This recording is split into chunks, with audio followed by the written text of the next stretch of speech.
First, so it is with great sadness that I pass along my condolences to the Boston Celtics on the loss of Danny Ainge to retirement.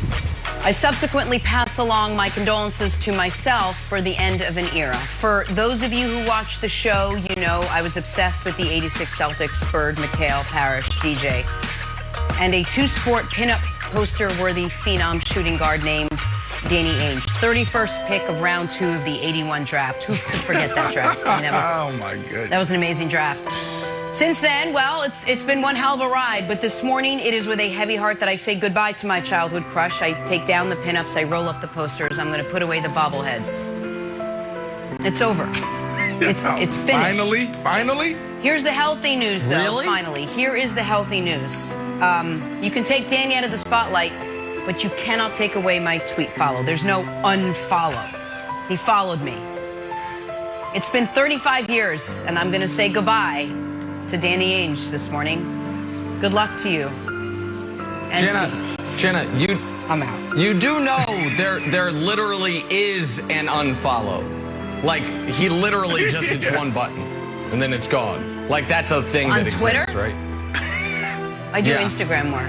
Yeah. So I didn't know that. Okay. All right, it's there. The crush is back on, baby. It is to keep the follow. Now it is to keep the follow. We begin anew. Kevin Wildes, we begin anew. It's over. He didn't retire, he got pushed out. Instagram. Thank you. Okay. Well, I got more bad news. Looks like your orthodontist visits and trips to the craft brewery just got a lot less interesting because the guys there won't be able to tell you that they played basketball with Myles Garrett. Kevin Stefanski announcing another retirement, but this one more real than Danny Ainge's. Take a listen.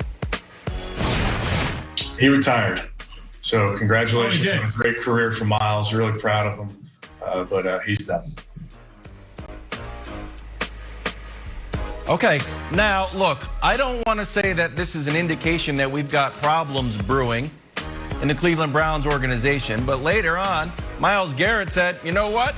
I feel like it's more like a Jordan retirement. If he continues next season, you never know. So, Stefanski, I'm just saying, I'm a little bit nervous about the Browns now. There doesn't seem to be a clear message coming out of the locker room, basketball or football. This is great. It's good for the Browns, probably, Wildes, if we're being honest. Got to get on that, yep. Let us play some Drawing a Blank. Let's start at MSG. Nick, you were at the Garden last night. Hawks and Knicks, Game 5. Clint Capella said before the game he'd send the Knicks packing. And then you know what he did? He helped send the Knicks packing. Trae taking a bow for the Garden crowd. Afterwards, here's how Trae explained it after the win. Leading up to this game, I know where we are. I know it's a bunch of shows around this city, and I know what they do when the show is over. So that's pretty much what it was. All right, Brandon, Trae Young's bow after eliminating the New York Knickerbockers was blank. Oof. Listen, legendary. As a player, this is what you dream of. You dream of these moments. When you're in middle school, you can't wait to get on the court with the big boys. When you hit the varsity level and you dream of those moments, taking on the crosstown rivals and knocking down the big shot and doing your thing after so the crowd can just excite you even more and you just even go to another level. So this is legendary for Trae. We're talking about MSG rocking and, you know, the crowd going crazy. Game 1, they're saying F you, F you, F you. Game 2, he gets spit on.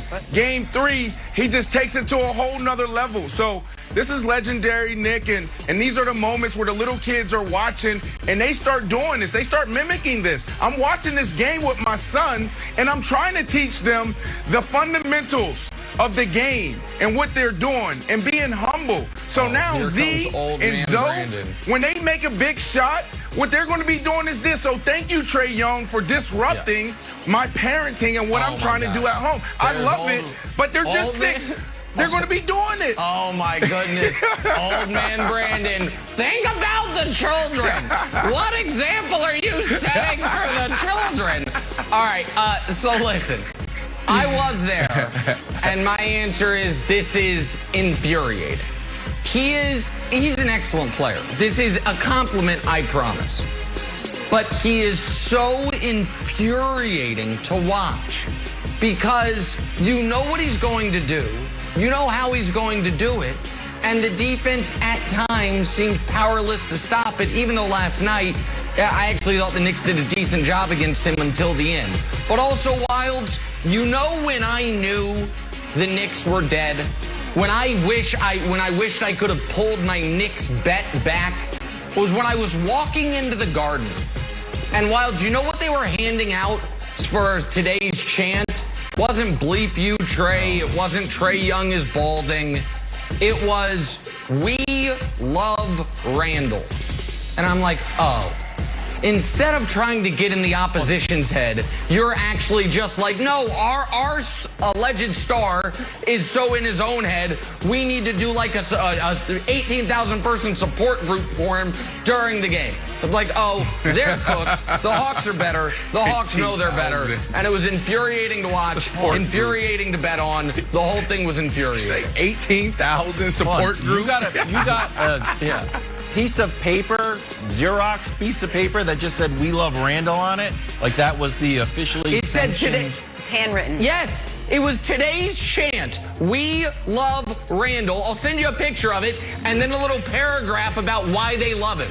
I'm like, all right, guys, what are we doing? What are we chant the paragraph?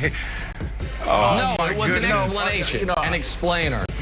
I try to limit my screen time, but that seems like what the Jumbotron is for. I don't know if we're going to start killing trees to hand out "We Love Randall" pamphlets. I would have gone with Dipset at halftime.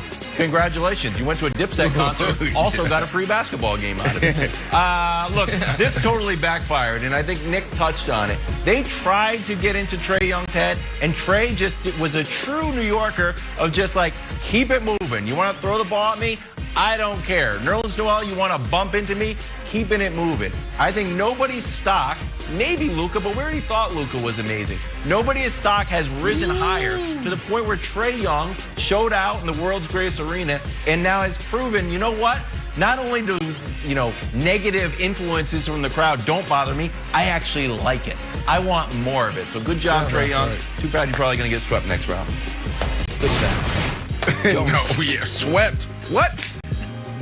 All right, let's head to Philly. Yeah. Ben Simmons had a 19-point triple-double as the Sixers closed out the Wizards in Game 5 without Joel Embiid.